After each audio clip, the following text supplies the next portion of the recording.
Okay, so let's go back to the idea that Marx had something to say. Okay, and we could clarify that a little bit. So here's a problem. This is the problem that seems to emerge as the function of some really fundamental force that we don't quite understand. And that's this phenomena that I've been referring to as the Pareto distribution. Okay, so here's the situation. If you look at any creative endeavor that human beings engage in, so that would be an endeavor where there's variability in individual production. It doesn't matter what it is. Here's what happens. People compete to produce whatever that is, and almost everybody produces zero. They lose completely. A small minority are a tiny bit successful, and a hyper minority are insanely successful. And so the Pareto distribution, and the Pareto distribution is the geometric graph representation of that phenomena. And so here's how it manifests itself. If you have 10,000 people, 100 of them have half the money. So the rule is the square root of the number of people under consideration have half of whatever it is that's under consideration. So this works everywhere. So if you took 100 classical composers, 10 of them produce half the music that's played.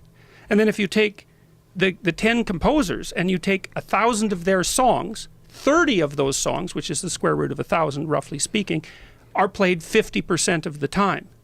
And so there's this underlying natural law, which is, it's expressed as the Matthew principle, which is from a New Testament statement. The statement is, to those who have everything, more will be given, and from those who have nothing, everything will be taken.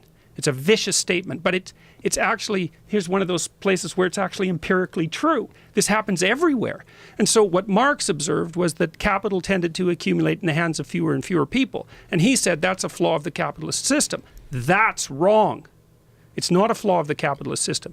It is a feature of every single system of production that we know of, no matter who set it up and how it operates. We don't understand what we are wired to produce evolutionarily, right? We all operate based on the idea that we're pursuing some state of happiness or satisfaction, and we think we know what's going to get it for us, and maybe it's inventing something, and then you'll be happy.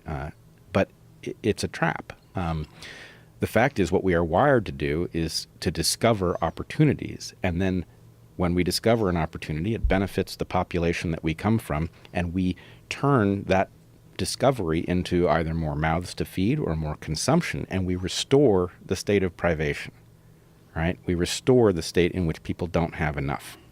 And so if you really wanted to fix this problem, if you wanted to address the problems that communism thinks it's solving but fails to, you have to engineer around this feature of human beings where we pursue new opportunities, and as soon as we find a new opportunity, instead of figuring out a way to stabilize the benefits so that it results in a stable sense of satisfaction, for example, we fall all over ourselves to turn it into more of the same, because of course that's how we got here. Can you give me an example of what you mean by this? Sure. So let's look at something like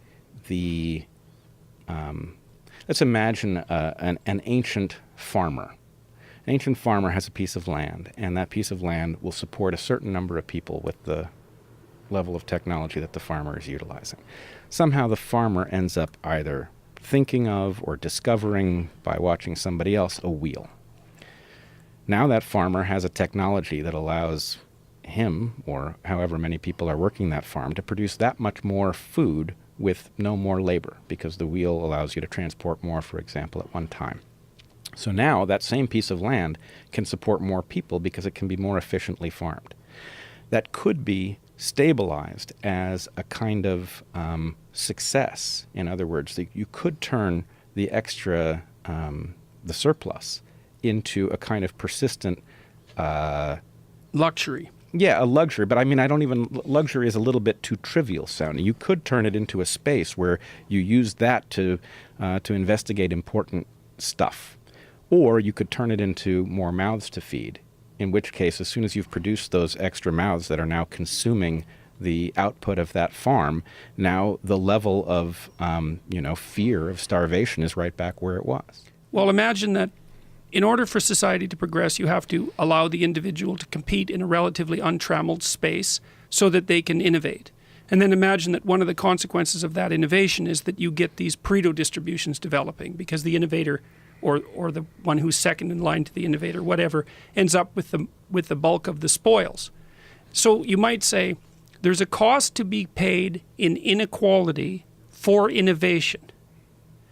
And then you could also say, well, too much inequality destabilizes things, which seems to be quite clear. So there's room for an intelligent conversation about that, right? Because the lefties say, too much inequality. And they need to be listened to because the evidence is quite clear. If you let the inequality ramp up enough, the whole system destabilizes because the people at the bottom think, fuck it, we'll just flip the system upside down. Right. No one wants that. Like right-wing conservatives don't want that. So because you could make a Republican argument and say, don't let the inequality in your neighborhood get out of hand because the crime rate will skyrocket. And the empirical evidence on that is overwhelmingly strong. Inequality drives crime. Now you can argue about why, but the fact that it does that's not disputable. So we could have an intelligent discussion between the left and the right, and the discussion would go something like this. You need innovation, you pay for innovation with inequality. But you need to bind inequality because if it's too intense, then things destabilize. It's like, okay, we could agree on that. We've got the parameters set. Now we have to start thinking very carefully through how to do the redistribution issue, and we don't know how to do that.